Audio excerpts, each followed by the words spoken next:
Halo, selamat pagi saudara-saudari yang terkasih dalam nama Tuhan kita Yesus Kristus. Salam sejahtera bagi kita semua. Semoga damai Kristus ada beserta kita dimanapun kita berada pada saat ini. Dan dalam situasi apapun kita, Tuhan selalu menolong kita. Terpujilah nama Kristus. Hari ini hari Kamis 7 Maret 2024. Renungan kita didasarkan pada Injil Kristus menurut Lukas bab 11 ayat 14 sampai 23. Pada hari raya Pekan Prapaskah ini kita merenungkan bagaimana Yesus Kristus berbicara dan berkata-kata tentang gerejanya. Dalam nama Bapa dan Putra dan Roh Kudus. Amin. Dalam gerejanya aku berlindung. Setiap kerajaan yang terpecah-pecah pasti binasa, dan setiap rumah tangga yang terpecah-pecah pasti runtuh. Lukas 11 ayat 14. Perkataan Yesus ini mengingatkan kita kembali pada gereja yang Dia dirikan di atas Rasul Petrus. Yesus menghendaki supaya gereja yang Ia dirikan tetap kokoh dan berdiri sepanjang masa.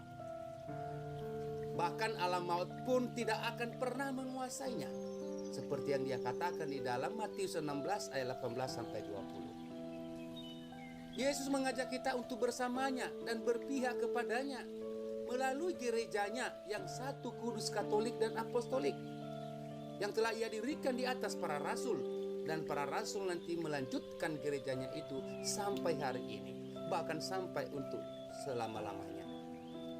Yesus tidak menghendaki gerejanya terpecah-pecah, tetapi Ia menghendaki gerejanya itu bersatu.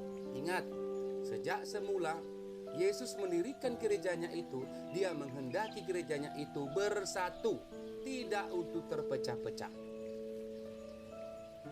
supaya mereka semua menjadi satu, sama seperti Engkau ya Bapa di dalam aku di dalam Engkau, agar mereka juga di dalam kita, supaya dunia percaya bahwa Engkaulah yang telah mengutus aku, dan aku telah memberikan kepada mereka kemuliaan yang Engkau berikan kepadaku, supaya mereka menjadi satu, sama seperti kita adalah satu.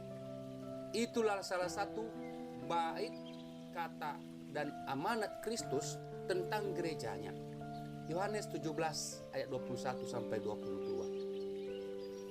Oleh karena itu saudara-saudara yang terkasih, Yesus mengatakan jika hidup kita ini selalu bersandar pada kehendak Tuhan, maka sesungguhnya dan kita juga harus percaya bahwa segala sesuatunya yang kita hadapi, baik kekuatan iblis seperti setan Beelzebul pada bacaan Injil hari ini, tentu tidak akan bisa mengacaukan persekutuan iman kita, mengacaukan persekutuan gereja kita yang telah didirikan oleh Kristus sejak semula.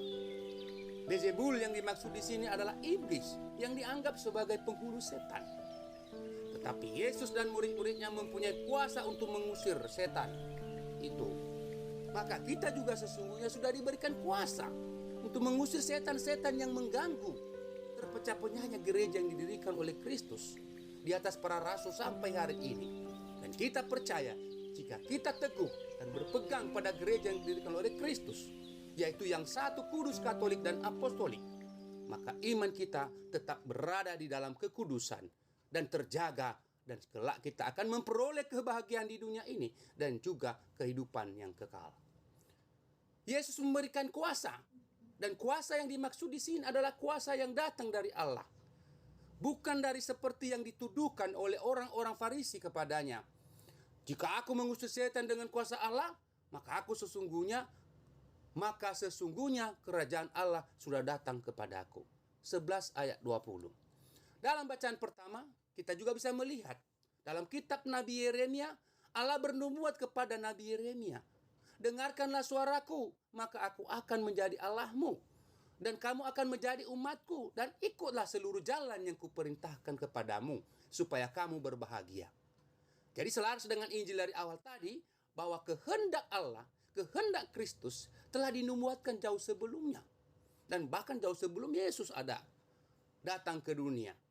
Artinya adalah Tuhan menghendaki kita untuk selalu berpihak kepadanya dan selalu hidup setia dan bersatu. Bersatu di mana? Bersatu di dalam tubuh dan darah Kristus yang kita terima dalam setiap perayaan Ekaristi Kudus. Di dalam setiap perayaan-perayaan Ekaristi, setiap hari Minggu, setiap hari, bahkan dimanapun gereja merayakan Ekaristi. Karena Tuhan kita adalah Maha Pelindung dan Penolong yang setia bagi kita, baiknya di waktu susah maupun di waktu senang, kita ingat.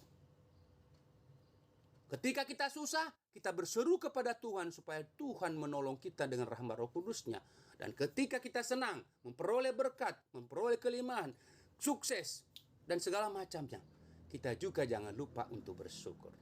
Ingat perkataan Yesus, siapa yang tidak bersama aku, ia melawan aku, dan siapa yang tidak mengumpulkan bersama aku, ia bercerai-beraikan. Lukas 11 ayat 23.